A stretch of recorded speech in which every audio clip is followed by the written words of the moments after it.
All right. Man, look at these amazing people here. Janine and Scott. You guys are awesome, by the way. I love your whole vibe and what you're doing. Thank you for being on. Thank Thank you. you. Yeah, thanks for having us on. So, what's interesting is we've met each other and now we're embroiled in a lot of things together. It feels like we're Yes, you are doing a some joiner, we're doing connector. significant work now together. Love it. So, I want to learn a little bit about how behavior change has become central to what you do in both of your work. So how did that, what's the genesis of that and for both of you in your life and your work? So since Dr. J has been doing this a little bit longer than me in this field, I'll let her kick that off, and then how we got together and how I'm using this in the fitness world now. Yeah, so I started with this, oh gosh, a long time ago, 20 some years ago. And it was really by accident. I took a part-time job and there were some individuals that had some behavior challenges and needs. And I was like, I don't know anything about this, but I'll try it. Like if I can help, great. And I needed to pay my bills.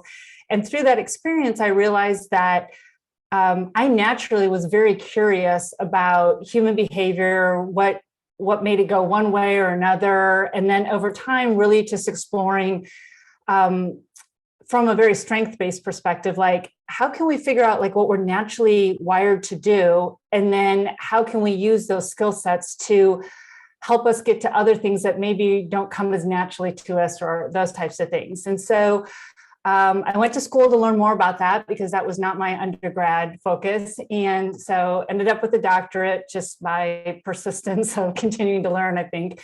But, and then through that, I've just spent a lot of my career just really trying to help people meet those goals in a way that allows them to still enjoy life, that fits who they are. And I'm just really passionate about solving those problems or helping people to that next step. And fitness and health for me has always been an area that I'm personally just passionate about or interested, but also I feel like is such a cornerstone of overall happiness and success for people, because you see people thrive in certain areas, but when their health and their fitness start to deteriorate, it really just impacts a lot of things, or I see them sacrifice things that wasn't the plan. And so that's sort of kind of my metamorphosis. And then Scott will kind of share how we got connected as he goes through his. Yeah, so I've been personal training for almost 20 years now, gym owner for 12 years. And really the first 10 years of my career, and this was before Dr. J, like, I wanted to be the best trainer. I wanted to be the best gym owner. And I was learning anything and everything, whether it's, of course, the exercise, the program design, the nutrition, even taking, different blood work type classes, different stuff like that, because like I kept seeing that clients were struggling to get the results that they wanted. And really, Dr. J became a client of mine about 10 years ago. And through just discussions of us working together and then her working with our team, like I realized there's this whole behavior side that the fitness industry is missing. Like we're really big on here's how to do a squat, here's how to count macros, or here's how to do calories, many of the things. And some of that, of course, is important. You have to have an understanding of that, but you can give someone the best plan for them. But if they can't follow it, or they don't understand, or it doesn't fit into their lifestyle, it's really not going to be the best plan. And so through working with her and learning all this and seeing how well it worked with clients, we started working on a system of like, more coaches need to learn how to do this. And what we need to do is we need to take someone that's not at a PhD level, or someone that hasn't been training for 20 years. And like, how do we teach people that have only been training for a year, or just straight out of college, of like, how can I take these principles and apply them to clients so they get better results? They're less frustrated as a coach because they're like, well, people aren't following what I'm saying. And then clients are just more satisfied because they're not getting a plan that doesn't really fit into their lifestyle. So just overall, just a better overarching theme for coaches and gym owners and clients, just to have a better experience with fitness. So when you started doing this with, let's say, clients and, our stakeholders, what was the initial reaction, or were you surprised by how behavior being implemented into these populations, how they received it? Or was it like, hey, this is great stuff? Or was there pushback? So I was amazed on how simple it could be, because I think so much we're as a fitness, when we're trying to get everything calculated of like, here's exactly what you need to do exercise wise, and here's how much movement, and here's calories, and here's macros, and here's all these things. But really, if we just, kind of figure out what people's big caloric offenders are, what are replacements based off their root cause of those unhealthy behaviors, and people start, seeing better success with way less effort. And then something that's sustainable long term. So I would say the only pushback is people are like, is this all I have to do? So they're kind of surprised by that, because they're so, and then again, this is the problem with like a lot of fitness marketing is like, okay, extreme diets, extreme workouts, 30-day challenges, all these things that people almost kind of get used to. This is what I need to do. And when we meet with them, we're like, this is all we're going to start with. And we're just like, follow the process. And it's amazing that we can see results with that. It might not happen over 30 days, but it's something that can sustain past those 30 days as well, which is important. Janine, how do you feel about that? Like the simplicity of what you guys are doing? Because I think we come to think that everything is this big, complicated process. Life is often very simple in many ways. So what was your point of view coming from that? Yeah, I think that, and I've been a researcher and a clinician and a teacher, and I've done all of these facets. And so I am quite versed in the very nitty-gritty nuances, the high level of those types of things. And I think this is probably why we work well together but I'm not interested in teaching everyone all of those things, because I find that it's just such a small percentage of the time, such a minuscule percentage of the time that we have to get that drilled down. And so for years, I've been teaching graduate students, people in various professions, just how to do some of these basic things. And it's just having that framework and understanding. And I think it's probably much like movement. If you understand some core things about movement, load, all of those things, unless you're working with an Olympic athlete, some of the other stuff may not be used as much. I don't want to say it's important, and that's not my area of expertise. So for me, it's very logical, and that it's simple, and that it's basic, because if we look at how our paychecks are structured in many corporate environments, how speeding tickets are and any other moving violation are disseminated, and all of these different things, they're all based on key basic behavior principles. How grocery stores are stocked, where they put items, the flow, all of that stuff is based on behavior principles. And, my take on it is that if the grocery stores and everybody else can kind of execute this, we in the health and fitness space definitely can do this. So I get excited when people are like, oh, is that all I got to do? Because it's really about consistency and also being able to sustain stuff. And there's a lot on social media about grit and willpower and discipline and sacrifice. And if you want it bad enough, you'll do whatever. And we can all do something intently, most things intently, for a period of time, but it's usually not related to what our actual goal is. Because I don't think Scott's ever had a client that walked in and went, I want to lose 20 pounds, and then in a few months, I want to gain it all back. No. That's just not the goal. And so the things that we're asking people to do actually support that. And there's a whole behavioral construct around when we repeat the same behaviors over and over again, we actually create a reinforcement cycle that reinforces us to gain and lose, gain and lose, gain and lose. And so you want to avoid that cycle. Most definitely. And I'm exploding with questions from this right here. I got to back myself up here. How has this work affected both of you personally? How do you work in behavior change, and how does that translate into your own personal behavior and various facets of your life? I think for me, it's taking that step back. One of the big principles that we teach is every behavior, and a lot of times we talk with clients about unhealthy behaviors, serve a root cause. And this is something Dr. J has taught me, that a behavior doesn't consist if it's not serving something. So anything that I'm looking to change is like, I got to figure out what ultimately I'm looking for. The acronym that we use and we teach trainers is it stands for EATS. So escape, attention, tangible, or sensory. And so figuring out these things I want to change in my life and then breaking it down of like, okay, which one of these core behaviors am I looking to meet and to change? So it's really kind of a very interesting way of kind of looking back and kind of understanding why I'm doing things and how to adjust those.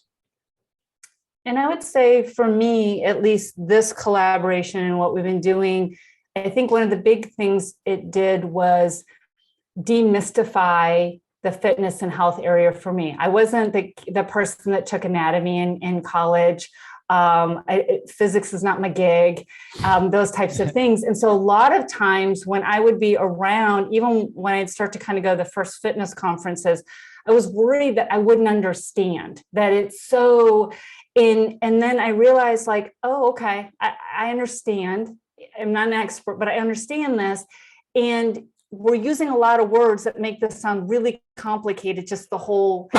And so for me, it's allowed me to say like, okay, this is an area that can be melded. And also, I think that I also relate to the newer trainers or people that haven't had, 10, 15 years of constant education on all of the tweaks of saying like, you've got this, trust me. I popped into this. I know the behavior side. I'm learning this other part. You've got this, and we can kind of work together. What's interesting, also, I wanted to get on this behaviorally too, because I think you commented on something. One of you did about I had a spirited conversation, you'll say, about health at every size with someone. And I think Janine, maybe you mentioned about, we need to discuss this type of thing. What do you make of this kind of movement, if you will, and how does this play into behavior with this health at every size, kind of putting that out there? Especially nutritionists are putting this out there with people quite a bit. Yeah, and Scott and I did one of the podcasts that we did together, the Becoming the Ultimate Coach, and we kind of went through what the initial movement was and those types of things, and kind of broke that down and spent some time on it. But in short order, from a behavioral side, you have to just be really clear on how we're defining health here. And also what that means to you, because if somebody is like, hey, you can be 70 pounds or of extra weight or whatever it might be, and you can be healthy at any size, so like, don't worry about it. From a behavioral standpoint, if I can't move, if I can't lift up my grandchildren or play with my kiddos, if I can't do some trips with my girlfriends that I want to do because of that, is that taking away from me? And what is health? What size is healthy for me and the things that I want to do? And so I think with a lot of things, the minute you say this is the thing, we're probably on the wrong path. Right. Because it's what is the goal? How are people living? What do they need? And we don't want people to feel insecure about not being the perfect weight, get obsessed by those things, none of those things. And if that's the premise of, hey, you can still be healthy and hit your goals, but you don't have to hit this one exact number that you were in high school, then I think that's amazing. If it becomes an excuse to that, yeah, you're just like that, and it's your genetics and it's this, and don't worry about it and things like that, but that person inherently wants to do more or feel differently, then we're doing a disservice, and we need to really spend time on that individuality and support those goals. And I'm not sure what nutritionists are necessarily doing in that arena, but it's not all going to just be about food. It's going to be about the relationship with food and the environment and the goals that you personally have. Scott, what is the kind of the feeling you get with clients coming in? Is there a huge emphasis on weight loss? And even if there isn't and people are looking for it, what's the behavioral approach to weight loss that you're talking to clients about? So I would say yes, the majority of the people that we're still seeing that are coming in are looking for weight loss. The thing that we're talking about with clients, and this is probably one of the core principles, is the minimal effective dose. Because there's no one we're working at my facility, and I would say this is the majority of the population, that are getting on stage, that are competing at the highest level in a sport. And those people, they want to have the maximal, and they'll probably put in the maximal work. But everyone else, it's like, what's the least amount that I need to change to get some sort of result? And that we're going to fluctuate over time. And that's why when we do these behavior coaching sessions with people, we like to do it on a regular basis. And so I think that's one thing that's kind of lost in the fitness space. It's like, oh, okay, you come in, you do your initial, we're going to talk about your goals, we're going to talk about your history and your injuries and all this intake. And then from then on out, it's just all, let's do stuff on the floor. Versus like, we at minimum have a time for all our members to sit down monthly to reevaluate that. And it's a quick session. It's a 15 minutes where we're like, reevaluate what the goal is, reevaluate what minimal things we put in place, and then see if we're trending in the right direction. Because some people, if we've made these adjustments and they're trending in the right direction, we don't really need to change much more. Just keep doing what you're doing. If someone isn't trending in the right direction, we might need to give a few more things in there to make that trend. But what I also like about doing this too is we have people that just come to us on a weekly basis, and this is all they do. They're not even working out at my facility. And I really like this for several reasons. One, we're getting people in that train at other facilities. Maybe they like doing CrossFit, and we just don't do CrossFit at my facility. And so they're getting that guidance. And we're also, and this is what my favorite group is, the group that's worried about, they're not ready to start training yet. And this is something that everyone in the fitness space where I was kind of made fun of like, what do you mean you're not ready to start working out? Like, you're not in good enough shape. That's how you come to the gym. It's always the thing. Yeah. But this is a place where they can come in and we're going to try to improve and increase their movement, but it doesn't have to be in the weight room. It can be like, we're just going to work on your steps. We're going to work on your water intake. We're going to work on your big caloric offender and find replacements for that. And that's all we're going to do. And then I kind of call it the gateway drug. It's getting people in and showing them that they don't have to change their life completely around, showing them that they can have some success. And it just gives them more confidence in doing this, because a lot of people have tried and failed, or a lot of people are just intimidated because most of the marketing for the fitness space is like, women in sports bras and guys with six packs. They're like, I'm so far away from that. Like, I don't want to be working out next to that. And so it's just a good way for that. And I think I'll add two quick things too, in regards to the gateway drug. It is also just, it creates inclusiveness to fitness. There's not a certain point, or you don't have to be able to do a certain thing to work on your own personal fitness and health. And so if part of it is just talking with someone and rethinking some of the habits, the patterns, or the misconceptions you have, that's what we want to be for people. We want to help other coaches do that. The other thing I was going to mention, Darren, to your point about are people coming in for weight loss, one of the things I also like to talk about is weight loss is akin in a way, this word, to going to the doctor and saying, I have a stomach ache or my stomach hurts. It's just, it's a word that we use to indicate I want change. But for some people, it really doesn't fully manifest what that change is. So we like to ask people, like, what is weight loss? Why? What does that look like to you? What is, and for some people, it's just like, look, like, I'm just more comfortable at this weight, my clothes fit better, that I need to lose this. Or my doctor has said, I really got to change some things and whatever. So that's fine. But for other people, it really is, I want to move better. I want to have activities. I want to feel more confident when I sit in an airplane seat or whatever it is. And when you have that mindset and you have that conversation, then we can better create a plan. Otherwise, if it's weight loss, how am I measuring that on the scale? If it doesn't move 1 week, do I feel like I failed, or do I give up? Well, you might not have dropped any more pounds this week, but did you not say you played with your grandchildren 30 more minutes than usual, or you ran after the dog and it didn't hurt? So it when we only look at the symptom, it also reduces the 8,001 ways that we can celebrate progress, success, and reaching goals. It's interesting. Like when I work with people and I go, you look more stable. The movements are smoother. I'm like, I know this isn't sexy to hear this. These are not the overwhelmingly amazing things you're hearing from our industry about stability, which is good in other aspects of life too. Like, you're a stable person, should enjoy that, but how much have you heard about mental health with the people you work with? Has that become a larger discussion in what you're doing on a regular basis? I mean, the big thing that we teach coaches is, number one, stay in your lane with this. And we have doctors and that we refer out to. And that's where the big thing is, we talk about this as being a good coach is like, I'm coaching your complete fitness journey. So if you need a PT or you need a therapist or you need a doctor, it's like having people for that, because we definitely want to stay in our lanes.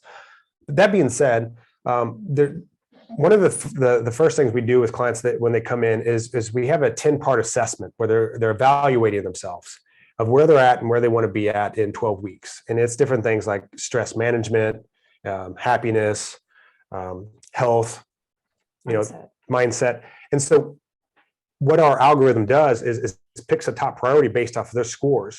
And so it's like, this month we're going to focus on stress management, because again, most of the people are coming in, they're looking to get in, lose some weight, get in better shape, be healthier. And so there's probably some nutrition needs to be addressed there. But like, if we're super stressed, like, it's really hard to change these other facets.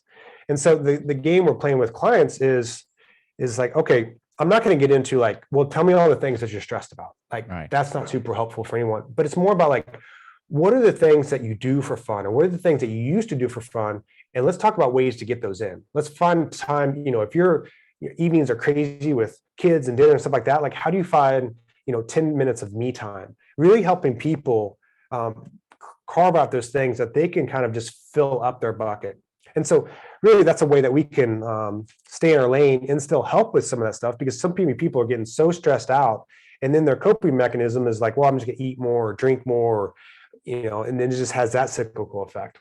Yeah, and I would say also that we're increasingly seeing these like posts and information coming out talking about like physical health is impacted by mental health is impacted by physical. That's great. So we're trying to say like, hey, there's this, back and forth relationship. However, the challenge is that where do you go for your mental health? Do you have to go to a mental health expert? There seems to be no progression for a lot of people. So it just feels like I either got to figure this out at home and sit with this 20-minute meditation app that I hate. And I'm not saying everybody does, but for some people, it's not a good fit, or they just need a different one. But if I can't master that, then I can't handle my mental health. And with our assessment, and then by having those conversations, we're letting people know that, again, minimal effective dose, some small changes and a few perceptions and even how we schedule ourselves, or adding or removing one or two small things, can really make that impact. And when we have our sessions and we can sit with someone, we can go over their assessment and talk about that. We can also show them functionally how it's integrated, instead of just talking at them about like, oh, you should work on your stress management. Oh, you should meditate more. Oh, you should, like you said, you wanted to be able to do this, but you're running out of time here. And at night, you're super stressed. And so you're doing this late night snacking or drinking some extra alcohol, and that's not helping your goal. So how about let's add those fun things, or let's do this, try a replacement for this and that. And then they see how those small changes related to stress, mindset, relationships can then impact the physical results as well. And so if I'm going to talk about something, I like to help somebody put it in practice. And so that's what we're really trying to focus. And then to Scott's point, if there's something in particular that's really creating a mental health challenge, then we need to support people to go find other professionals that can also be part of the journey. So interesting, because there are actually some really good books coming out about how the wellness industry at large is almost taking advantage of mental health. And that, okay, now you're going to do 29 things for self-care. And it's pulling people into things that they may not necessarily need, actually, but they see it as a grab of like, this is what people are into now. So let's push all these wellness things on the people. And now mental health is becoming lumped into that. So when you mention the whole like 20-minute meditation or different things, this dose is not appropriate for everyone. Yeah. But it's being marketed, as you said, fitness marketing, kind of like that. Just meditate more. Do more yoga. Why don't you spend more time by yourself? These type of things, When I was at a nutrition seminar this year, because I was just curious on the angle they're teaching, and they're going over avatars after their base principle. And the avatar was an accountant that was overweight and overworked and super stressed. And they're like, okay, what's the first thing you need to do? And like their teacher is like, oh, have them start tracking their calories and macros on MyFitnessPal. And it's just like, that's not what this person needs right now. Like they're already stressed and you're going to have them add something else on. And especially like if they've never done it before, it's just figuring that out. And it's just one of those things of, yes, for this person to lose the weight, we need to address some of the food, but like initially this person just needs to be less stressed. And if you can do that for people, they will love you forever. Yeah. And then we can worry about the weight loss later on. Yeah, I feel like we're throwing like everything at people, and it just adds more drama and stress to their life. And they're like, is this what it takes to be well?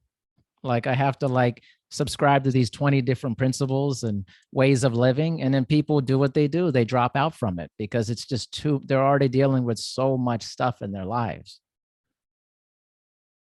It's just I see more of this coming out about kind of wellness guru. It rises another industry when it happens, like we're talking about behavior change, and that has become like a sea of things. And we're talking about vulnerability and different people and gurus or people who have risen to the top of these industries. And I think that's the nuance conversation.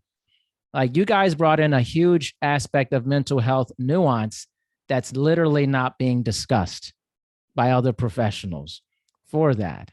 I had talked to Michael Piercy about this, one of our colleagues, and he's like, we're just not willing to have a huge nuanced conversation about mental health and behavior for fear of maybe like going too far on the other side of it and saying, well, maybe this just isn't for you, a particular thing, or maybe you did your best and it wasn't good enough. It's like we're afraid of that wall a little bit. Have you seen a little bit of that? Maybe I'm just crazy with this. Well, what's amazed us, and we created this Healthy Behavior Institute, and we have the course, and we're playing the marketing game where you create your avatar. We couldn't have been more off from our avatar. We were just thinking like a young trainer that's coming in, that's interested in like affecting the overall. And what we're getting is a lot of experienced people, 15, 20 years of experience. And it's easy to look back and be like, well, this makes sense because they've been struggling with this because they haven't had this piece of it. And I see this with young trainers that we bring into my facility and we're training. They're very comfortable with teaching a squat or writing a workout or even getting into a little bit of nutrition, but having conversations about relationships and mindset and stress management, it's something they easily pick up, but at first they're just a little bit hesitant on. They're like, I don't know, because they've been doing back squats for the last, I don't know, 5-10 years or so. But now we're going to talk about relationships, and like, I haven't had a serious relationship, so it's just very funny we're seeing the very mature doing this. But what we're also seeing is success with this younger generation. When I say younger generation, usually a lot of people starting in their 20s as trainers, when they lean into this, they can learn it and master it just like they do the other parts of this.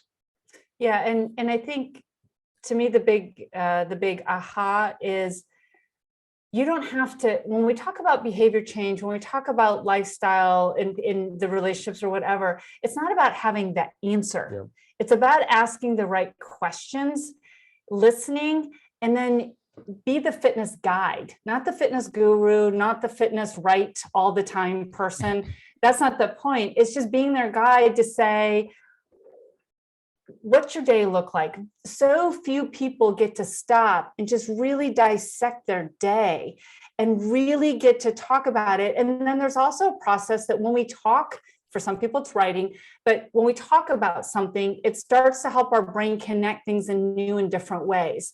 And so having that sit down, that whether it's over the phone, whether it's virtually or in person, and asking the questions, which is how we set it up. When we talked about a simple framework, that's what we do, is we just have these kind of prompts and different topic discussions to get that thinking all going. And a lot of times people have their own answers. They know what they enjoy doing. Yep. They know what they used to do for fun. They can tell you, once you ask the right questions, why they're doing the late night snacking when you give them a framework. One of the mistakes, though, is that sometimes there's this tendency, and there's, and I understand where it comes from and it's part of the picture, but this sort of interviewing where we ask a lot of open-ended questions. And the problem is open-ended questions are rough, because if I am 22 and I haven't had a lot of experience with relationships, and I was just like, tell me about your relationships. And this person goes head on into like significant marital issues or bad child issues or whatever it is, or the mother-in-law from, where, like, what am I supposed to do with that? Well, there's nothing you can do with that. And you're not going to be the person that's going to help with that. But if you understand what kind of questions and help guide all related to the goal, it also helps the person's brain take that information and apply it to the goal. Because if you have a gazillion conversations while you're on the floor, there might have been some great nuggets in there, but my brain, while I'm working out and while you're telling me how to do that squat, I'm not connecting all the dots in the right way. So I'll go off and do part of it or piece of it, or I'll just forget most of it. And so that's really what we're trying to reshape here, is not only that behavior science and those principles are super helpful to close the information implementation gap, but it's also how we deliver it. And it's not just about, what, have you tried this? Have you tried that? So. Well, it's interesting. It sounds encouraging that younger trainers who may not have the life experience, and we're seeing that more with people in their 20s as they delay adulthood more and more and different things. You're talking to somebody who's going through all these crazy things. They're like, what? I just got my own place. Like, I don't even, I'm watching Netflix. Just started driving. I just started. Yeah, exactly. You just started driving. But it seems encouraging that they're open to it, to learning. There's this drive to want to be better conversation. I mean, we're in the conversation business. We really are. We talk to people, and you hit it right. All of my clients, they're slowing down to work with me. They had that time. We're in a barrel together with each other. And it's the first time they're having a nuanced conversation with another human during their day. That is not about taking, or what do you need from me? What am I doing? I have to pick this up. And it's actually a very powerful time. And I think I love to promote that to people. Like, you're a major influencer in someone's life when you do this work. You have to realize that. But I love that you guys are seeing that younger people are just really open to it. Sometimes I worry about young people. Really, I worry about this whole weird conversation gap thing. Like, I think every generation worries about the younger generation. I know, right? Am I getting too old?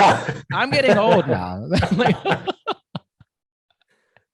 I think they've been exposed to, whether they've engaged in them or not, they've been exposed to more topics that people will share, whether it's on social media or on TV. I've been around long enough to know it's a big difference about what is shared and what has not been shared.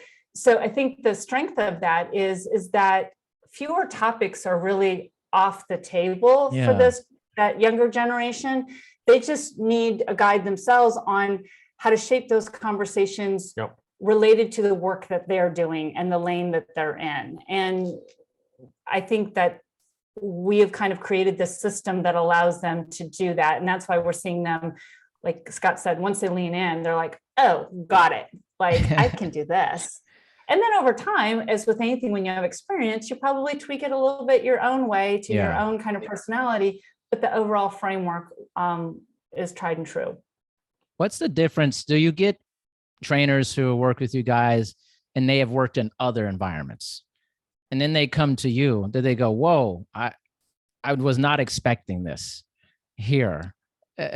What's the difference they're seeing in their work life when they come to you guys and start working on this strategy? Well, it is interesting because most of them just have the training side. Right. So we typically see just the trainers or the trainers that also do nutrition. And so it's encouraging to see the success that they're having with it, and also the enjoyment they're having of working with people. Because if you're constantly giving someone a plan and they're not following the plan, you're like, what am I doing as a coach? Like, I don't want to stick with this industry because it's just frustrating. First, if you can give them a plan, they have success with the plan, because most people want to be good at what they're doing. And it's hard to be good at what you're doing if people aren't following your plan. But the problem I see is a lot of times the trainer is blaming the client for not following the plan. It's really, they're not getting the right plan from the coach. Right. And I've talked about this vicious cycle, and I've actually used this in a slide before. I have an amazing person that does this 12-week transformation, great before and after picture. But the problem is, us as coaches, we occasionally get someone like that. We're like, well, that's what the standard should be. This is what everyone should do. But really, this is the outlier.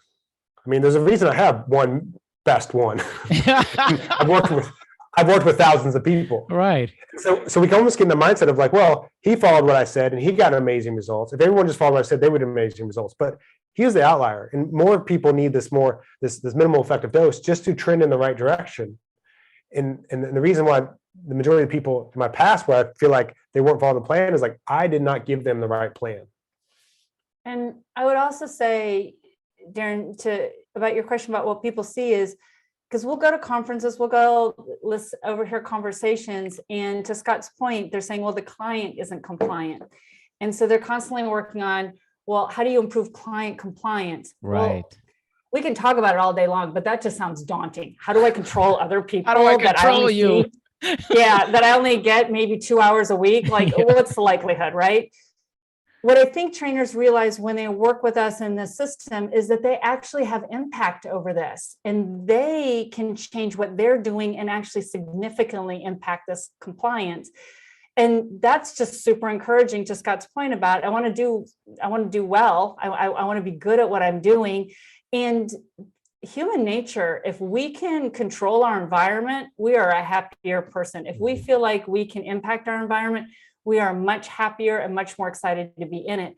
And that goes for trainers as well. So when it stops being like, how do I get this other person to change their behavior? When they realize like, oh, I've got this power right here of changing a little bit of how I do it. And then by definition or by default, they will become more compliant. So I think that's empowering for trainers. And it's just fun to watch them kind of go, oh, I got this. I can do this. I can impact this. Yeah, I hear that all the time. It's like, well, they're not compliant. I'm like, and it's funny, it's like how much of it is looking back at oneself. And it makes me think like how much of what you do involves self-evaluation of the self, of a trainer saying, hey, maybe we need to look at you emotionally and socially. How are you bringing yourself? What's the projection of you into this experience? Absolutely. I think those mirror neurons and the way the energy we put in, what other people give us, there's just a lot of science behind that. And we do have to, no matter what we're doing, is try to be mindful of how we're bringing ourselves. Do trainers ever, do you ever do anything where the trainer, I know you talk about the clients having like the once a month time, maybe the 15 minutes. Do the trainers get that too with the staff and talking about their, what's going on in their lives and kind of breaking down how they're doing, how they're, again, their projection of self into their work? That's something that's big at our facility. Like we meet for an hour each week, and we like to go round table where everyone's at, highlight any clients, and then also talk about, we call them baby dragons. There's any little things that are bothering you to like bring it up so they don't become big dragons. Yeah. But also like just spending that time of what's been super helpful for us is just seeing the young players kind of role play through this, and then they can kind of work through their own things too. Because I think when people go through a little of this and see it themselves of how it impacts them and makes them better coaches, it's kind of getting them to have some of that experience with it.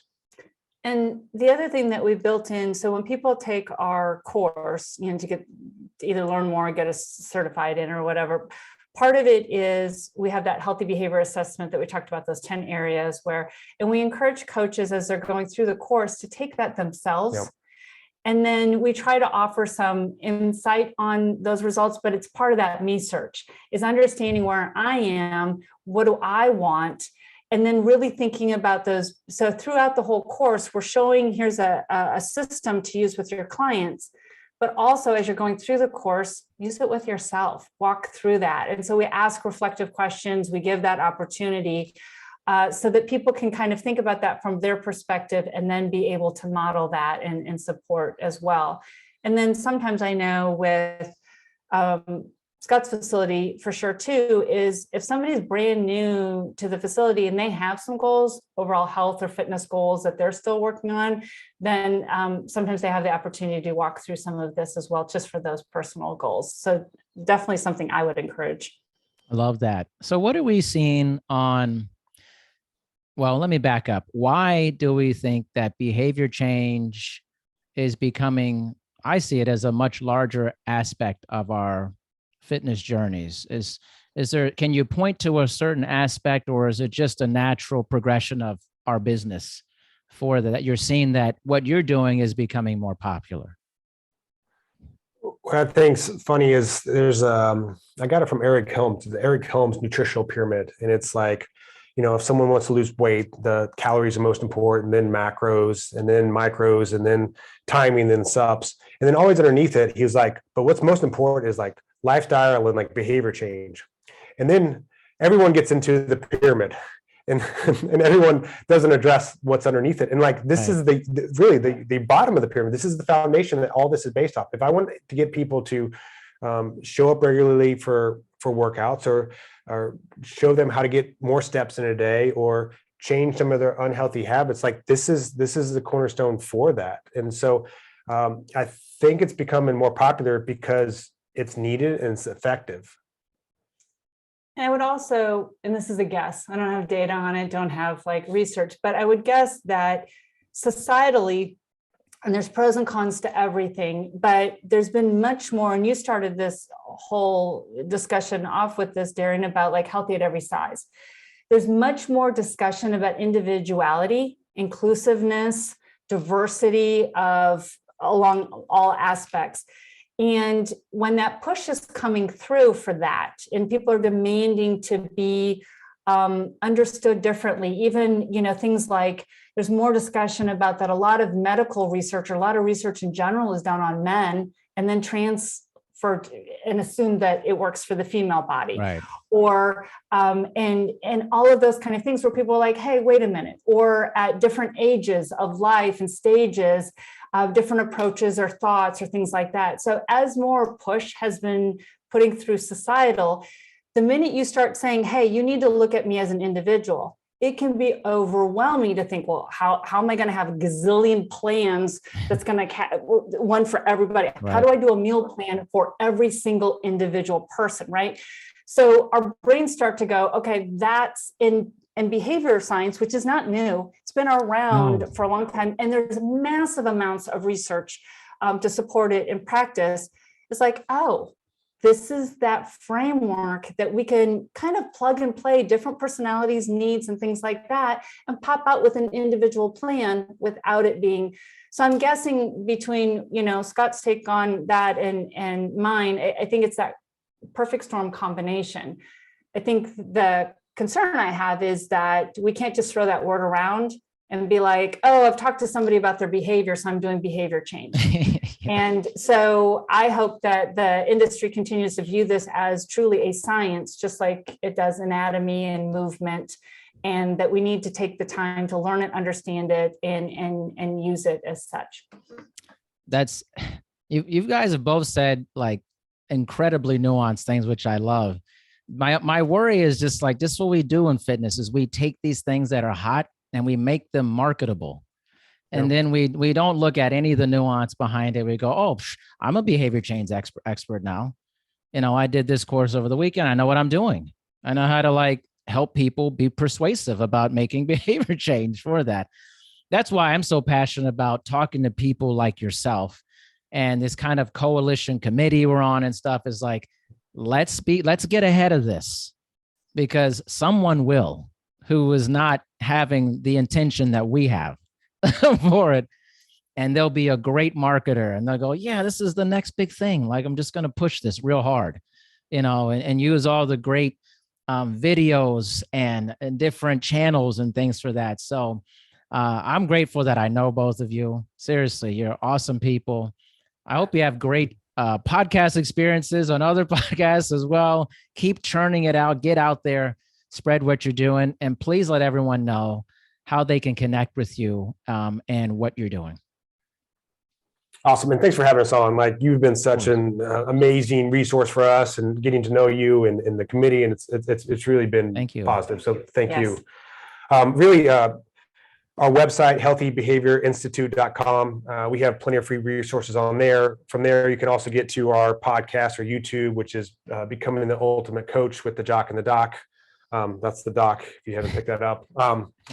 And really, it's just checking us out on our social medias of Scott Schutte and Dr. Janine Stichter. And that's where you can find us. I love it. Thank you guys so much for being on, and we'll certainly be in touch. Awesome. Thanks, Darian.